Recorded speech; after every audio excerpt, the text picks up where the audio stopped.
And, I mean, I know that when I was a kid, I listened to Muddy Waters. I listened to Lightning Hopkins. I listened to guys like Dave Van Ronk, and I would learn how to play that shit, or my own little version of it. Not as good, as a fucking kid, but and those records meant a lot to me. I remember the first time I heard Ray Charles, it was like a light coming on. I mean, the first time I saw Elvis, I'm old enough to have seen Elvis's first TV appearance on the Ed Sullivan Show. That was life-changing. Oh, fuck, are you kidding?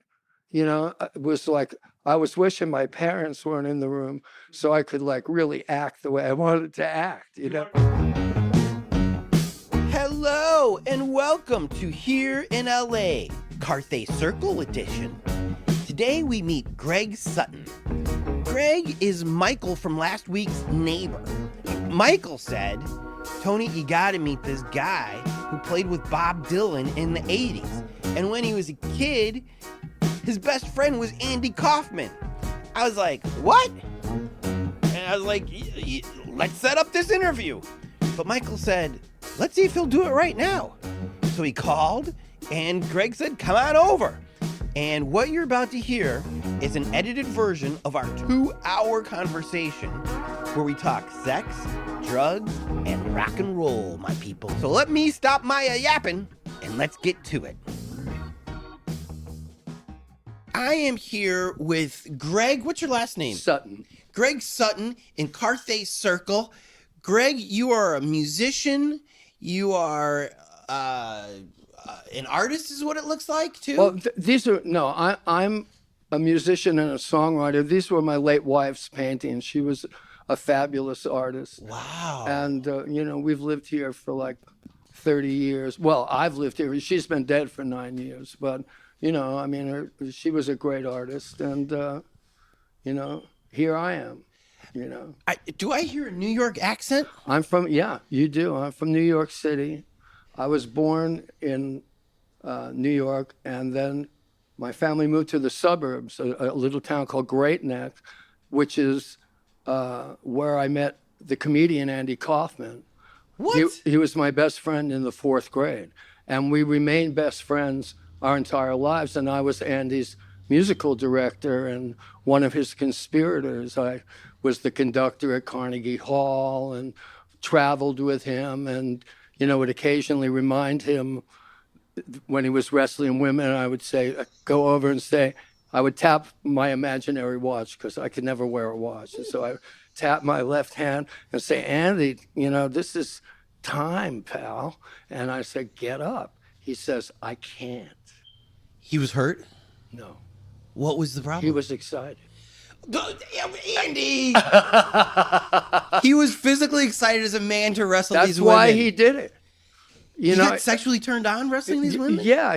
This was during what I would call Andy's fat Elvis years. Right. Where he had already, he had made it big, and now he was like, and he enjoyed doing this kind of thing, sort of like, having his pleasure with the audience anyway. And he would go through this whole act of, acting like the asshole, making women mad at him. Andy, I think you really hurt her. Doesn't matter. She doesn't have any money. She's poor. She can't sue me. But the real deal was, once he got him down on the ground, they'd roll around, and he would, he would just get a little bit excited sometimes, but it was like, it was like, for him, it was like, oh, I'm Elvis. I'm like, whatever, getting blowjobs backstage or shooting up and coming out or eating, you know what I mean? It was part of his whole Elvis routine. And also, Andy was... You got to dig that Andy made it on a huge fucking level. I mean, how many people do shows at Carnegie Hall, right? And when he was a kid, he was the oddest kid in our school, and his parents had already sent him to a psychiatrist by the time I met him. And he showed me the prognosis, and the psychiatrist said, this kid will be lucky to get out of the 6th grade. There's basically no hope for this kid. And his parents, that's his first psychiatric at the because age of his mental because he was issues? he was so on another plane. We'd play softball, and Andy would play right field because, you know, I mean, that's where nobody hit the ball to right field. But he would be out there like doing his shticks, you know, pretending there was a camera in the, you know. And, even in fourth grade? Oh, yeah, in fourth grade. And the day I met him, I mean, I had known him, but Olatunji, the African drummer, came and did a recital at our school, the Baker Hill School. And me and Andy were sitting next to each other in the first row, just by accident, because we were both in the fourth grade. And we were both so excited by it. And that was the day that Andy's fascination with congas started. I know it for a fact. But we became best friends that day because we both were like just so excited, and all the other kids were going, you know, what's going on here, you know? So when he did that conga thing on SNL, it wasn't just a bit.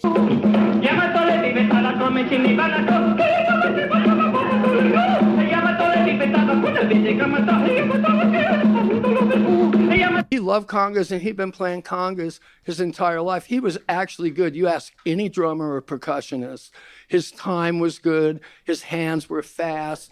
He had really good technique. Also, as a singer, he was better than the average Elvis. I mean, Elvis thought he did the best one. I'll be Southern blue, crying over you. And we gave him, you know, I mean, we gave him the real shit because it was all like real rock and roll musicians. It wasn't the Tonight Show man, you know, but he was for real. But it was also funny because he kind of like David Byrne, like his ultimate white guy playing this like... Oh, he was so funny, and he had so many different characters, and he didn't really care if he got laughs. I mean, he was like a master of reality of, now you think it's this. Well, I'm going to just tug the rug out, and now you see this.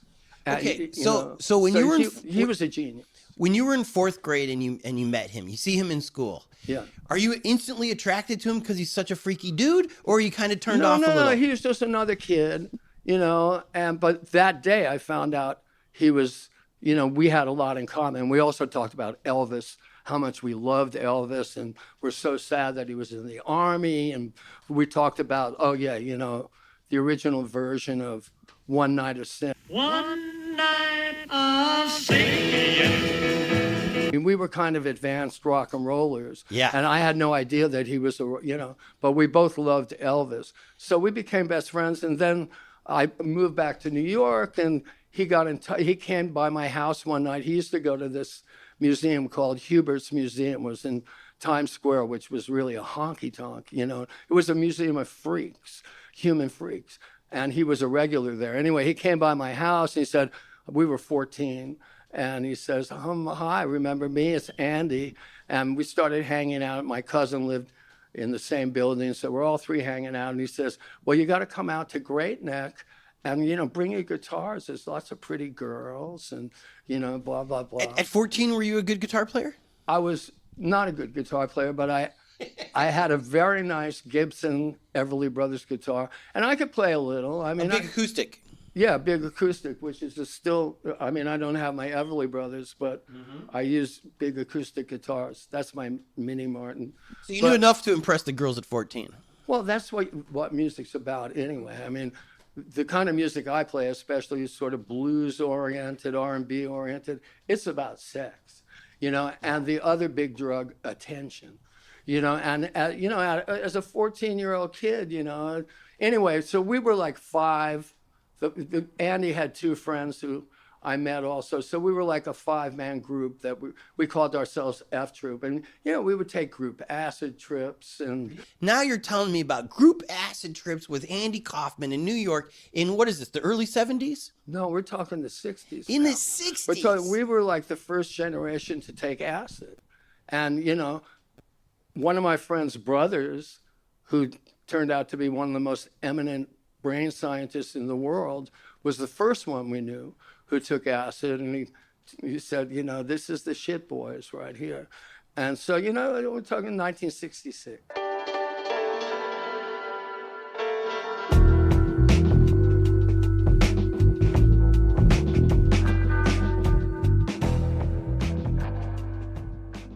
I saw Jimi Hendrix play at the Cafe Wha In New York? When he was still Jimmy James and the Blue Flames, the night before Chaz Chandler found him. Hold a second now. Well, We've all heard about Cafe Wha because of Dylan. How big was that place compared to... Well, let's put it this way. The Cafe Wha had an open door policy. I mean, they had great people, and they also had bands like I had, the Fragment of Love. And we sucked, you know. But, you know, I would go by the Cafe Wha, and we had heard about Jimmy, you know, but he was like, we just see him walking around the village, you know, like when we were on acid, and we knew he was on acid, you know. And so one night Did he look like Jimi Hendrix? He looked like Jimmy fucking Hendrix. Did other black people look like Jimi Hendrix? No. So he looked like a rock star. He was known as the Crazy Spade. We said, let's go see the Crazy Spade. I hear he's really good, you know, and that, you know, that lovingly, it's not a racial. Right. It was a sign of hipness. Yeah. You know, I mean, it was like instead of saying Negro, you know, at the time. He said, anyway, so I saw him. He was unfucking believable. Okay, he was Jimi Hendrix that night. He was Jimi Hendrix. He was doing Hey Joe exactly the way he did it. Wow. He did The Wind Cries Mary. And the two guys in this band were Spirit, Randy California and Ed Cassidy. Anyway, it's like, it was from me to you, really? Jimmy standing there. And I said, well, he's playing at the same little piss hole I'm playing at. He's the greatest thing I've ever seen. Yeah. I've been to Los Angeles. I know there's a lot of gigs there. I think I'm going to move out of New York. If this is my competition, I got to go somewhere where I can earn while I learn. And that's exactly what I did. I went, you know. What kind of music were you playing? I was playing whatever kind of, but basically my basic shit is like Rolling Stones, kind of Otis Redding, blues, R&B. R&B, but rock and roll. Right. But not like, you know, you make me feel so bad. You know, more like, you know, Otis. Right. You know, but also with, I mean, I've had a lot of pop songs. I wrote a lot of pop songs that people did. And like what? I had a song called Tonight that was a big hit in England with Joe Cocker. He did 6 of my songs.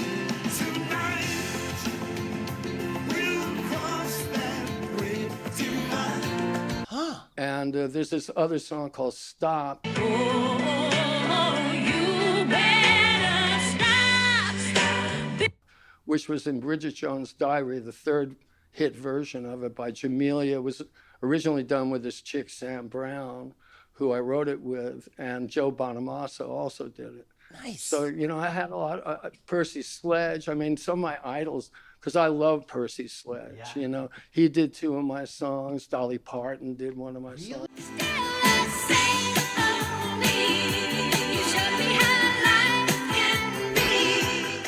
Yeah, I got a lot of covers. I made a lot of money as a songwriter for a while. That's where the money is, right? Well, yeah, that's what it is. I got rid of that shit as soon as I got it. What do you mean? Oh, you spent the money as soon as the check came in? as soon as I got it. What would you spend it on? Whatever.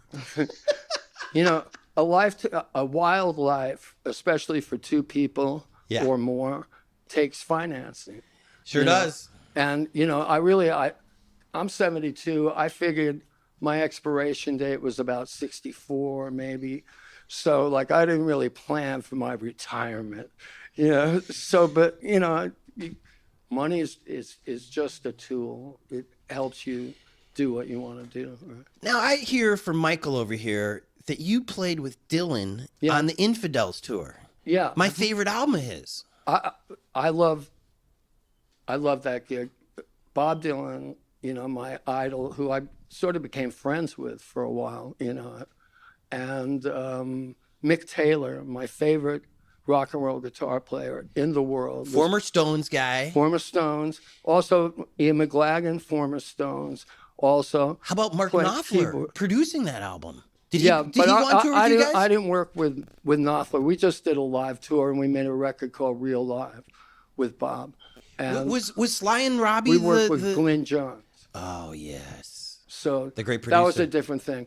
But you know, the Infidels session. I mean, Mick was living and working with Bob for like that year, and Infidels, one of the greatest records. And you know, we did Joker Man. Water cannons, tear gas, headlights, Molotov cocktails and hats. Behind every curtain. A really good version of Joker Man. And, Okay, which I got to ask you about.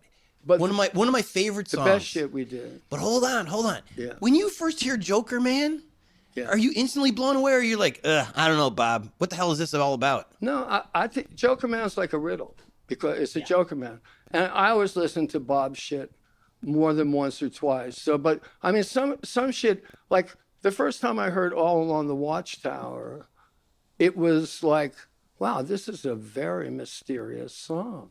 And it just had this air of mystery. And I sort of said, what, you know, it's like a parable, you know, but it didn't really hit me until Jimmy did it, really. I mean, I loved the song, but, you know, when Jimmy did it, it took it up another level. And then when we wound up playing it live, Bob's doing the Jimmy version. Well, isn't he getting excited?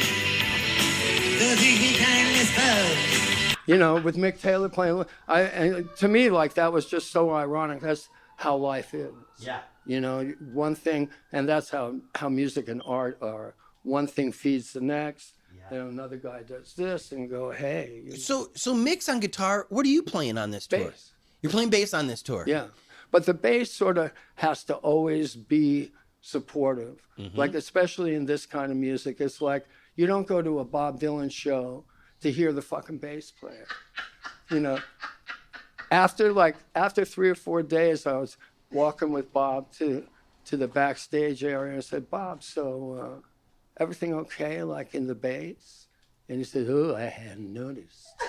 I said, well, that's just fucking great. Right. You know, if he hadn't noticed and he likes the sound, That's right. we're there. 'Cause that's the kind of instrument to me that bass is. Because he changes the arrangement so often live. And yes, he's got the right to do that. but But are you in tune with that? Does he practice that with you guys? No, we did it the way we rehearsed it, even though we would stretch out and stuff. But we had a certain style. It was like the Stones playing with Bob Dylan. I mean, Mick Taylor really influenced it, and that's what Bob wanted.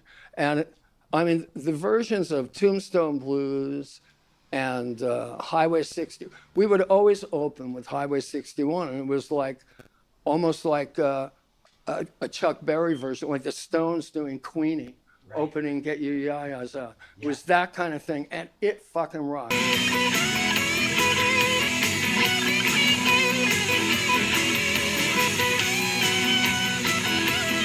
And it rocked every time. It was a long fucking version, you know. And I'll tell you, that was the proudest I ever was to be an American. Was like standing on stage with Bob, July 4th in Paris, playing Highway 61. That was like they could have shot me right then, you know. And also, you know, it's really the only time I was ever aware of being proud of being an American, not like that Donald Trump song, you know. It's like, you know, I love Americans. I love the English. I love a lot of fucking people. Yeah. You know, so it's, you know. So okay, in rehearsals with Dylan, Yeah. does he have notes for people? He might say from time to time, hey, how about this, you know? Yeah. But most of the time, you just play it. And I mean, sometimes Bob would go like when we were on stage, he'd start like Maggie's Farm in the wrong key. Oh. And then he'd come over to me and say, hey, Gregg, what key are we in? I said, well, Bob, we're in G. That's where you started it. And he was like a kid. He goes, can we go to the real key now? You know, it was like. So he's not a micromanager. Not at all. He's really a hippie. He's so fucking loose. He's beyond a hippie. Right. He's like a hipster. Yes. You know, and he's, you know, I mean, he's been doing this all his life. Right. And he does it, you know, he's changed. He's chameleon-like, but it's always him. And he's the greatest songwriter who ever lived, and Absolutely. the greatest American poet.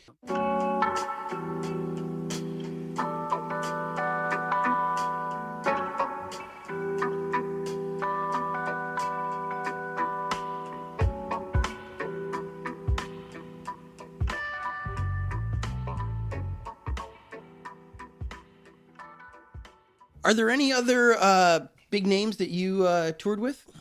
Well, let's see. I was Rodney Dangerfield's band leader for a while. Yeah, Who I hear, I've never heard a bad story about Rodney. Rodney was a very interesting guy. He was just a very interesting guy. And What year, Rodney, are we talking? we're talking about the early 80s when Rodney was first on top of the world. Yes. See, Rodney loved Andy Kaufman's character, Tony Clifton. Yes. The fake nightclub. Hey, I will survive. You know, that kind of, kind of guy. In a peach tuxedo. And it's Kaufman, but it's like the exact opposite of Kaufman. Yeah. So Rodney loved this character so much that Clifton would open for Rodney, right? And Which Clifton? Tony Clifton, The real one. the first Clifton, Andy. Wait. So it's Andy as Clifton? Andy. Well, Tony Clifton was a different guy. Okay. But he was Andy. He was one of Andy's manifestations. If you notice, Andy had many manifestations. He'd come out as the schmuck foreign man who talked like this, and all of a sudden he's Elvis. Right. And it's like, and then it goes, ladies and gentlemen, this is the real me. And right now, may I have my clothes back? So he would like, you're already seeing four guys, and it's like 15 minutes have passed. Anyway, so Clifton, there were two Cliftons. There was the later Clifton after the one that Andy proved that he and Clifton were different guys one night by bringing out this other guy, Bob Zamuda, who was his partner in crime, who played Clifton. And I did shows with Zamuda as Clifton while Kaufman was alive, and Kaufman would make sure to have his picture taken in New York when we were in Tahoe, so we could keep the ruse up. Yes. But anyway, so because I was Clifton's band leader, I became Rodney's band leader. And Rodney liked me, and so he said, "Hey, you want to come to San Francisco? I'm playing the Warfield Theater." Great place. So I started doing that. So that was great. Was Rodney a sad guy? Because I get the vibe that he was never really happy. Rodney may have had a low self-image early in life, but Rodney was a very hip guy. Yes. And he was enjoying the fuck out of being Rodney. I remember the first night right before the show, he smokes pot out of a pipe, like your dad's pipe. And he comes in and he's smoking his pipe. And, I'm going, And he says, it's just some average shit, boys. And he gives me a hit, and it's like this knockout fucking weed, So he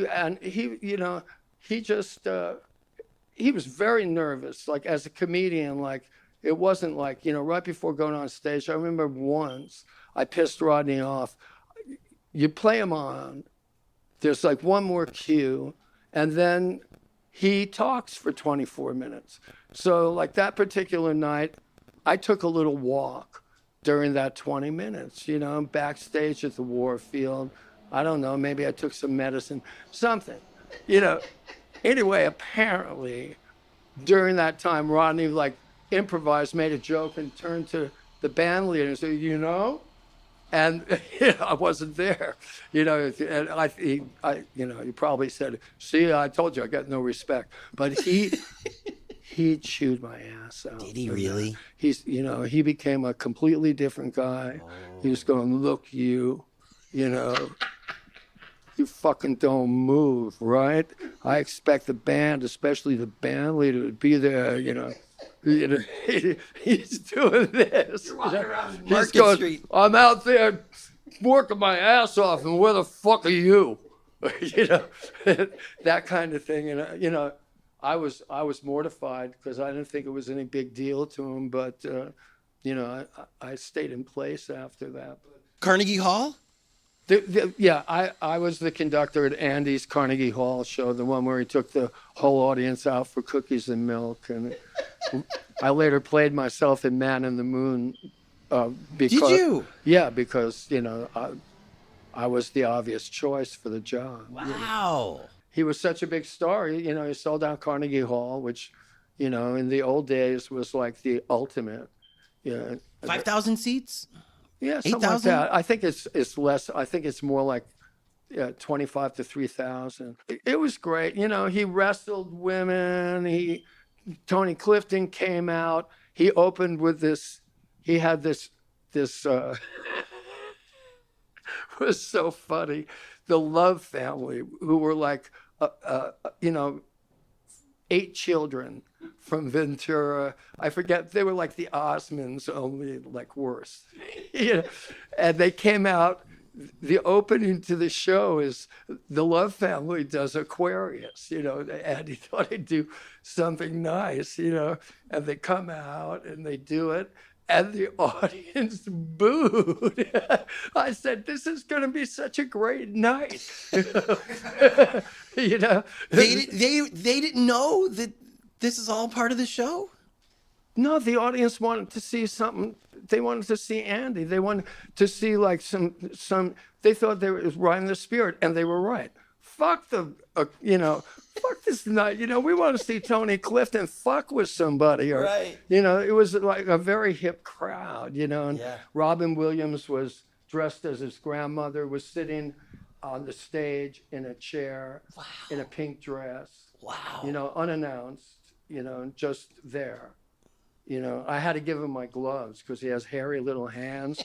And at the last minute, Andy realized that, hey, Grandma's hands are here. And he goes, Gregg, he's a very sweet guy. He goes, I have to ask you a favor now. This is like 3 minutes before showtime at fucking Carnegie Hall. You know, other people have, like if it was Rodney Dangerfield, he'd be doing something entirely different. He'd be working up a sweat, and Andy's going, do you mind if I use your gloves to give them to Grandma?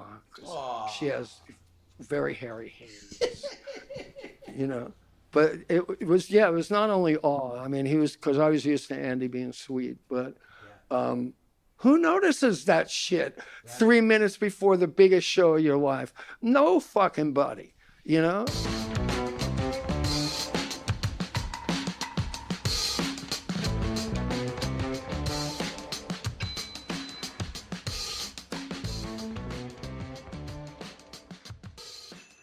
Let me ask you about this, because you've been blessed to work with 2 absolute geniuses. Absolute geniuses. What and did a few you learn? other near geniuses. What have you learned about genius? Do you believe in God, that this was just a God-given blessing, or what? Well, I think that these are like big spirits, you know, and we all get our gifts from the universe, you know, but these are different. They're very brave. They completely went against the grain of where everybody else was going, and from a very early time in life, you know, and they just had this gift and they believed in it. And there's always room for doubt. You know, there are always doubters, but these are like very, very brave people who also, you know, had something burning inside them. And, you know, Do they believe their own genius, or are they insecure about it, do you think? I don't think they ever, I mean, I think Bob knows he's a genius, but what is a meaningless word? He's Bob. He's inside his mind and he's always moving. So what does genius mean? Okay, I'm a genius. You know, there's plenty of geniuses riding the buses too, you know. But Bob knows he's better than Donovan. He knows he's... Bob knows he's Bob. Right. And, you know, I mean, you can't ignore it. You know, when the Eric Claptons of the world show up and say, is it okay if I play with you tonight? You know, but he knows he's great, and, you know, but I think that, you know, the best thing for an artist is both disapproval or mass approval. You know, one is motivation one way, one is motivation the other, and Bob's had both. Now, of course, he's Bob Dylan, but, you know, Murder Most Foul is the best thing ever written about the Kennedy assassination, and that includes any fucking document, anything Jim Garrison ever had to say, the Warren Commission. It's the most succinct, and it sort of shows you what happened to the generation. It's a total fucking work of art. There's a party going on behind the grassy knoll. And, you know, he just wrote it like 2 years ago. So in this apartment, I see a piano. Yeah. I see an organ. Yeah.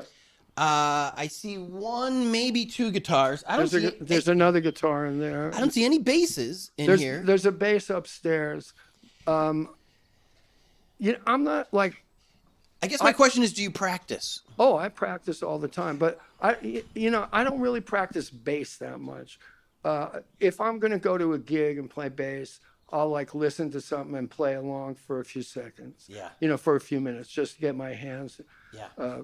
Doing the bass thing. Let me ask you about venues in LA. Yeah. Because I imagine you've played a lot of these venues. I've played a lot of venues that aren't there anymore. What let's talk about the ones that exist right now. Okay. Of the ones that still stand, what are your favorites? Oh, gee, I don't really know if I really have a favorite, you know, and I don't know what really exists. I'll tell you what's not my favorite, which used to be my favorite, is the Whiskey A Go-Go. How come it's not your favorite anymore? Well, because it's a shadow of its former self. Yeah. It used to be like the show place. Yeah. For rock and roll. I mean, you know, the people who played at the fucking Whiskey. Also, there was a place called the Roxy right up the street. Yeah, still there. The Roxy was a great place to play. I played there, but I saw, you know, Bob Marley. You were at that show? Get up, stand up for your right. Yeah, in fact, one of the owners of the Roxy was my manager. Lou Adler? No, Elliot Robbins. Aha. David Geffen's partner. And Really? I played basketball with Lou Adler and Elliot and a few other guys a couple of times. Anyway. Is he good at basketball, though? Lou? Yeah. He's good. He's got his own court. You know, he used to play with Kareem. Did he really? He made sure he was on Kareem's team. You know, That's smart. they played, you know, 2-on-2 or 3-on-3. So your problem with the Whiskey today is it's pay-per-play. It's just garbage. I mean, the Whiskey used to be this show place, and it sounded great, and it was just a cool crowd. And, you know, I mean, I saw Little Richard there every day for 2 shows for a week.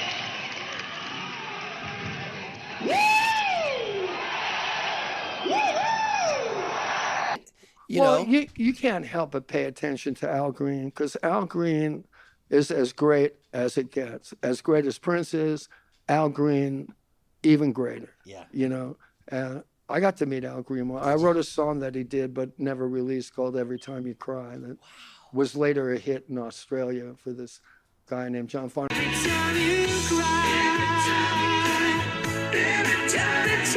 But anyway, my friend Arthur Baker was producing him, you know, and I just love Al Green. I think if I had to go to a desert island and take one person's music, it would be Al Green. Really? Yeah, just for me, you know. Wow. Just because he's so uplifting and without a doubt, just a beautiful singer. Plus it's guitars, the High Record Band is just great. And the songs are just great. And they do have deceptive chord changes. And, you know, I even like Willie Mitchell's strings. You know, he had a certain way of. Anyway, let's get back to the Whiskey though, real quick. So when right. you're seeing Little Richard there, is it sold out every night, or do people not get it? No, it wasn't. But this is very early. This is like 1969 or 70. Right. And I was going to UCLA, and I had this speed freak friend at the film school named Earl, and Earl had gotten Little Richard's permission to film him like in cinema verite. 24/7, you know, or as much as he wanted. So Earl recruited me to be his roadie. You know, because I said, if I get to see Little Richard and hang out in his dressing room, like for a week, I'm down. Yeah. You know, you just pay my gas, which was 29 cents a gallon, and I'm there. Yeah. So, you know, and it was amazing, you know, hanging out with Little Richard for a week. But sometimes it was crowded, sometimes it wasn't. I mean, the Whiskey got very crowded. I think Elvis Costello played the Whiskey, and I was there, and it was like, you know, wall to fucking wall. You know, you could smell hormones. Back in those days at the Whiskey, were the girls in the go-go cages? Yeah, the first time I went to but that ended soon. But the first time I ever went to the Whiskey, I think it was Johnny Rivers was playing, who I wound up playing bass for Did a you while. really? Yeah, I'm not bragging about it. You may as You well. know. No, Well, not Johnny Ramostella. You know, Was it not a good I got situation? nothing to say good or bad about Johnny Rivers. You know? Trying to figure out what that means. You know, but I mean, he was okay. He had a certain recognizable voice, but Yeah. you know, he was, you know, a privileged Italian son who got to do his thing at a privileged Italian nightclub. Right. You Now, know, he's like Frankie Avalon, but with blue jeans. Yeah. but okay, in the bucket of rock and roll, especially the Sunset Strip, because Yeah. that's what we're talking about. Where does he fit in? I guess he's like one of the first guys. Right. I mean, you know, and he had that, they did a real smart thing. Seventh Son was recorded live at the Whiskey A Go-Go. Yep. They used to do that. And live records really sold. Cannibal Adderley had Mercy, Mercy Me out. It's a live record. I mean, these things. Anyway, so Johnny Rivers was smart. I'm sure Lou Adler was telling him what to do. Yeah. You know, because, I mean, it just made too much sense. But, and, you know, but we don't hear about Johnny Rivers anymore. well, because he's not an artist for the ages. Right. You know, I mean, some guys are good, and some guys are for the ages. Yeah. Elvis was for the ages. Neil Young is for the ages. Yeah. You know. Did you see the Buffalo Springfield back Yeah, then? I did. And you know, I saw Crosby, Stills, and Nash, and I saw a whole lot of shit. And the Troubadour was a great club. Yes. In those days too, and Only in those days. well, for a while, you know. Because that broke Bowie and Elton John and Yeah, the Eagles. I mean, and before that, you know, guys like Crosby, Stills, and Nash were playing at the, you know, as separate guys. You know, Yeah. Jim McGuinn and Bob was playing there, and it was Yeah. like a folk haven. Yeah. And you know, and then it changed with the times. And the Troubadour was a great sounding place.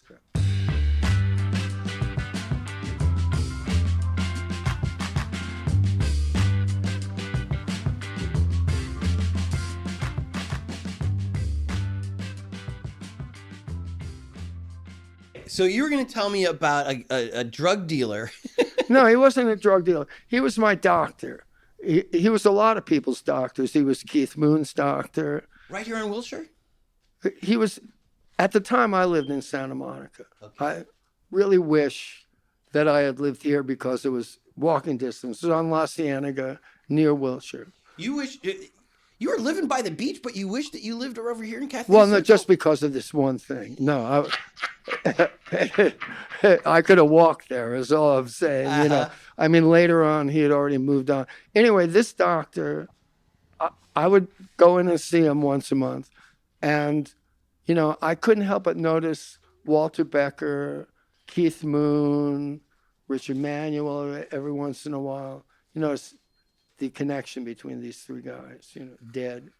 Oh. Dead. But not because of this doctor. Right. But they were dopers just like me, you Yeah. know, a lot of doper musicians, you know.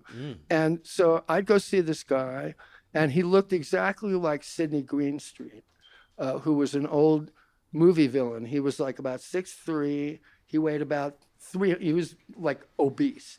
And he would write the prescriptions on his stomach. Right?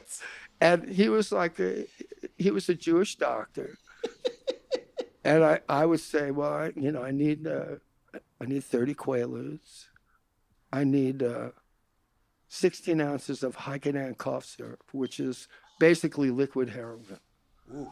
You know. I think I need some of that. You say, okay. You know. I say, also, you know, the Percocet.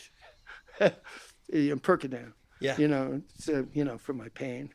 And and you know, occasionally I'd get like, you know, some kind of speed to, you know, Dexedrine, you know, Desoxyn.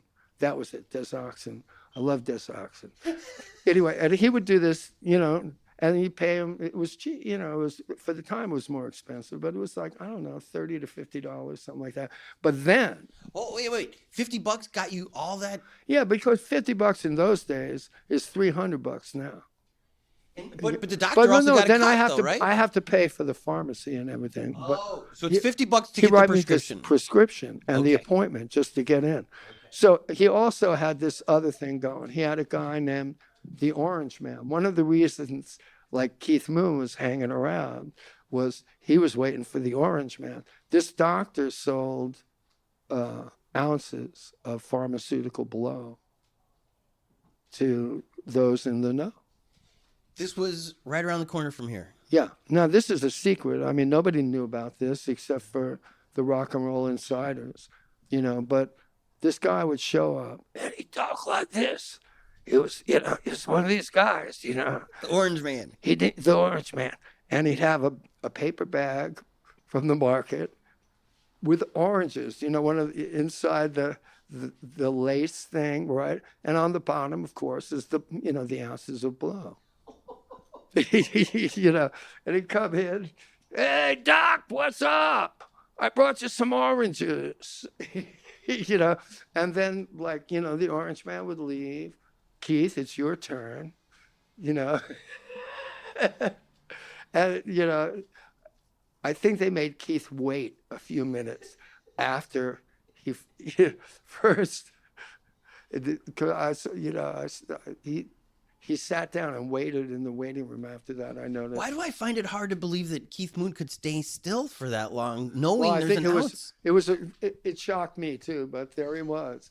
It was early in the day, so it was like we're talking noon, 1 o'clock, something like that. So maybe he hadn't gone to sleep yet. Maybe not, or maybe he just knew he had to get up, and his roadie had gotten him to the doctor's office, and he had, he's probably half asleep.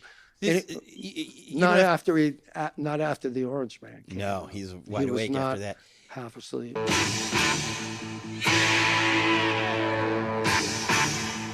I imagine very good cocaine.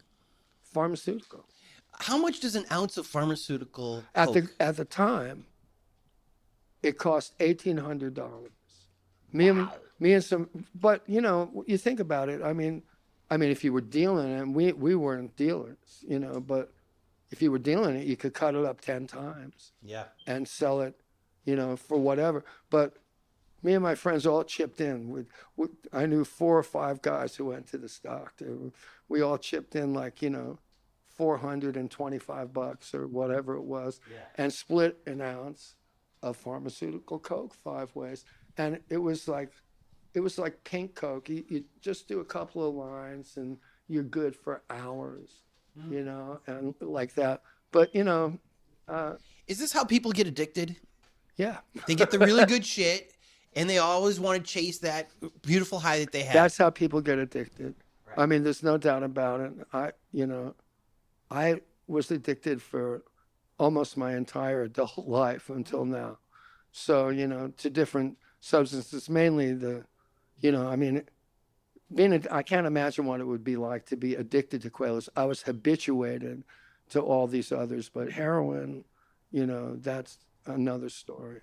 And, the thing is abdication of responsibility. I don't want to deal with it. I'm going to get high, blah, blah, blah, blah, blah. And then after a while, I got no choice but to get high. I used to do dope, and then I'd clean up to go on tour, and, do whatever other drugs were around on tour, but it was no big deal. But after a while, that becomes an impossibility. And then you go, well, I got no choice. So Orange Man is what, 1970, 1971? No, it was later than that. It was, we're talking about the later 70s. Okay. You were also doing dope at that time too, right? Occasionally. But what yeah. I mean, But here's my question. Reading Red Hot Chili Peppers books and Jane's Addiction, yeah. those guys in the 80s were scoring in downtown LA. Yeah. Is that where you were scoring your heroin back then? No, I didn't have to score in downtown LA. I had the primo dope connection of all time. When I was playing in the band, Tommy Two-Tone, Really? their manager introduced me to a guy who lived right in the neighborhood here. Hold on. Jenny? Yeah, Jenny. You were playing that tune every night? I joined their band right before it became a big hit, and I used to always remind them, I said, you guys were nothing before I came along. I just got the gig, and then boom, the single happens, So Where did you guys play on that tour? we played all over the country. Because it was a giant hit. It was a giant hit. We played like everywhere. We played Universal Amphitheater. Right. Headlined Universal Amphitheater. Bass. Before the roof was on, Universal. Yeah, no. The roof was already on. The roof was on. It was like 1981, I guess. Okay. Something like that. But, we did that. We spent the best tour we ever did was we opened for ZZ Top at the height of their, when they were really like Legs and all that? Legs and Sharp Dressed Man. Right. And Eliminator tour. It was Texas. It was just Texas. Which, they're from Texas. Yeah. And Texas is the craziest state as far as you name it, especially groupies. We played every city in Texas and some twice. Right. And so that was great. But by the way, ZZ Top, very notorious for their consumption of things and they were definitely their lifestyle. They had it going on. But anyway, the manager of the band, whose name I won't mention, introduced me to a guy who became not only my lifelong friend, but my lifelong connect. Huh. And he had this shit called China White, which is not like the brown shit you buy downtown. It was pure dope. The Grateful Dead wrote a song called China. Yeah, China White is like the best. Where's that China Cat? Scorpions. They also have, Jerry Garcia wrote a song called Midnight in the Mission, which is about, that subject. But anyway, so, it's I would go to this guy, and he was the kind of guy, like usually, you go, like Lou Reed said, the only thing you learn is that you always have to wait, because the man would come when he wanted. This guy, if I was 5 minutes late or didn't look right, he would like harangue me. So where you been? You're supposed to be here at 8. It's 8:05, man. You had a prompt drug dealer. Who was, you couldn't really tell he was a drug dealer. He lived in this kind of neighborhood, in a nice place. Sometimes he managed a building, something like that, and he was like, as far as you could tell, a straight Jewish guy. But on the side, he has this incredible China White. And he was, strung out like a dog. Oh. But still, he made a fortune, off people like me. Mm-hmm. But he was also my friend, and, he gave me deals. But, I mean, it takes financing. For those of us who've never done heroin. Don't do it. Don't do it is what you're saying. Don't do it. Okay. It's a waste of your time. Really? Well, I have to say, it wasn't a complete waste of my time. Big smile. Biggest smile I've seen coming out of you right now. Well, I think it's funny. But okay, but here's my question. I say, honestly, I do. Since you but brought, I wouldn't go near heroin again. Okay. Period. Don't even take a taste. It's not even a taste. I don't even think about it. I wouldn't even take a fucking pill. Good for you. And especially now that heroin, half of it is fentanyl. Right. And fentanyl, I tried fentanyl too, so, I mean, I was addicted to fentanyl. It's not something you want to, if you're not ready for it, I mean, I was an experienced drug user. And the first time I smoked fentanyl, I said, whoa, this stuff is strong. And then I said, boy, if this rush doesn't stop soon, they're going to be calling a fucking ambulance for me. And that's somebody like who's already been addicted for 30 years. Right. So, but I hate talking about, we'll look at it on the William Burroughs level, But you're also educating us. Yeah, that's right.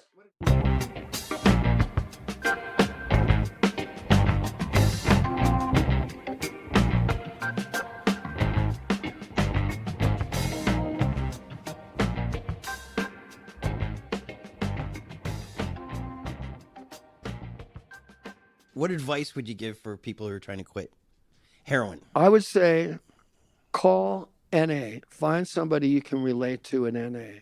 Mm-hmm. And they might be the fastest help. Because if you try to quit by yourself and you're in the life, it's just never going to work. You need somebody to intercede on your behalf.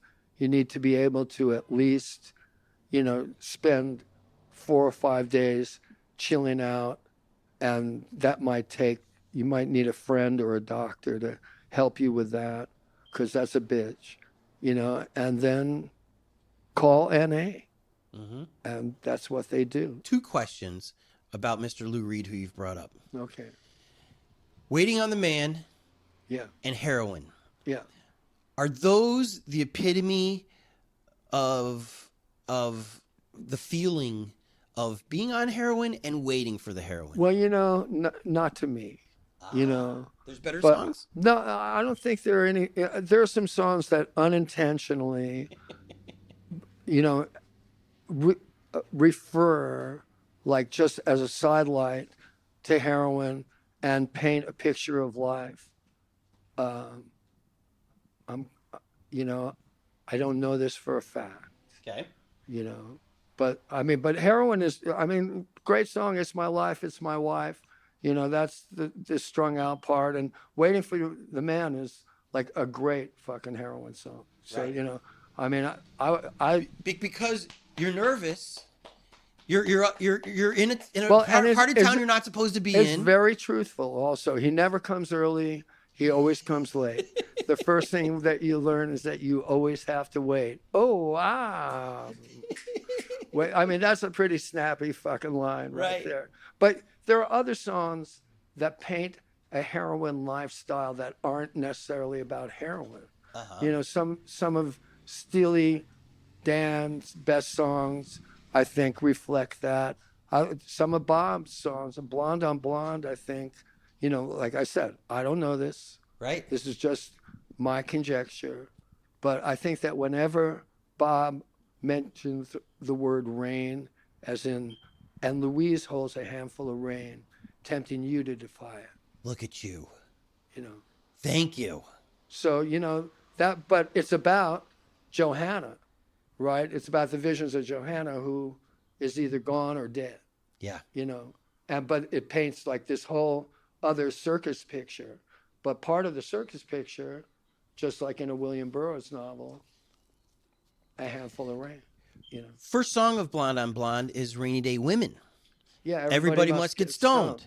Yeah. But that doesn't sound like a heroin song to me. No, in I fact, think it it's- almost sounds like a parody of like a party song. It was like a pot song. I think they did it in 10 minutes. Right. And then realized it was a single. It's the stupidest single It sure Bob is. ever had out. But you know what?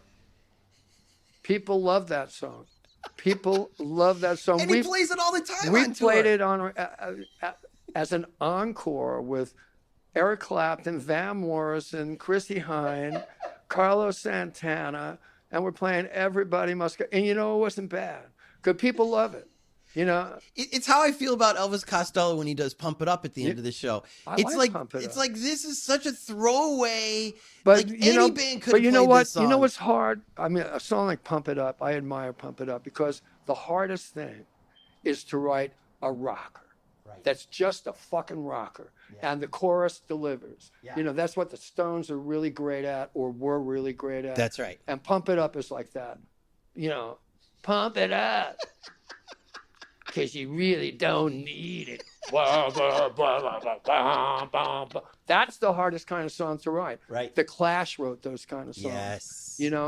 Rockers. Buddy Holly wrote those kind of songs. Eddie Cochran, Summertime Blues. Yeah. Those songs don't come along every day. No. Feelings and, Barry Manilow, Mandy. People write those songs all day long, but, writing like Summertime Blues, now that's something. Are you a fan of AC/DC? Yeah, I love AC/DC.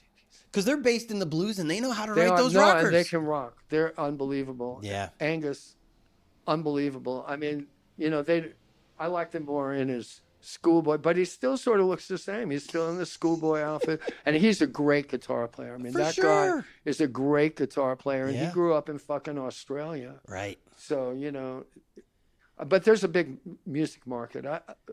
I sold some records in Australia, so, I've got nothing bad to say, but I love AC/DC. Gregg, we love you. All right. And thank you for sharing these stories with us. And I've been here in the neighborhood for 30 years. Wow. So, So you actually went to this diner, the Johnny's Diner, when it was serving I food. did before it was burning. It was terrible, by the way. It was bad food? Johnny's Diner was terrible. It was so fucking greasy. It's the kind of place like, you might be drunk at Molly Malone's, go down the street to Johnny's Diner, wake up with a stomach ache the next day, The greasiest hash browns that ever were. But it's too bad, it's too bad Bernie didn't get to run for president, because they were going to be the Bernie Sanders headquarters in L.A. And Yeah. that would have been great all the way around, Yeah, he's a young man. He's still got time. Bernie, give him years. Him and Keith Richards, That's right. they still have decades. God bless you. Thank you. All right. How great was Gregg?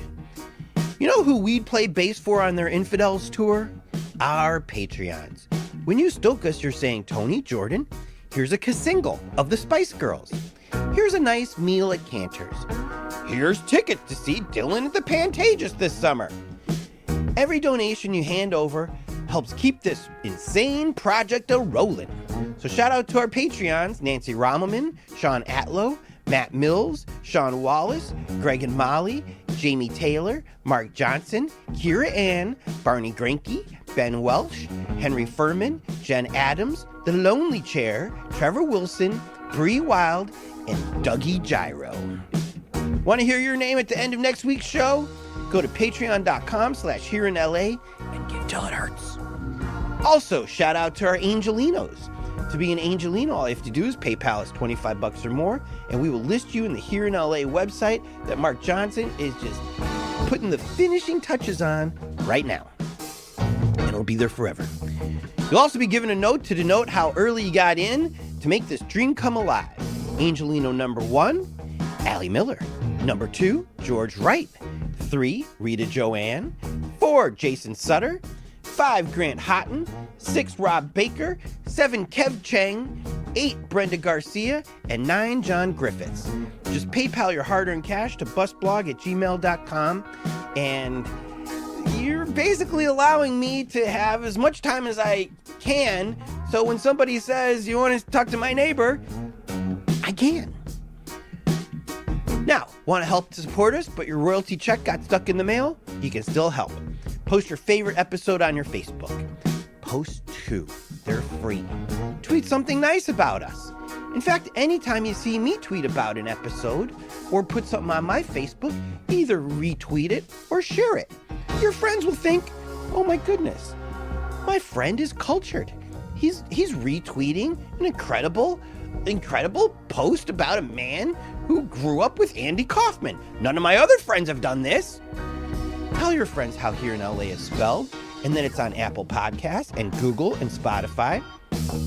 Here in LA is produced by myself, Tony Pierce, and a man who can play any of the 1970s or 1980s Dylan tunes on his trumpet, Jordan Katz. Editing, mixing, and music supervision by Jordan Katz. Songs by Oregon and Jordan Katz. Special thanks to Cindy for creating the logo, Jen for inspiring this, and Michael for being cool enough to tell me that his neighbor Gregg would be down for this. Oh!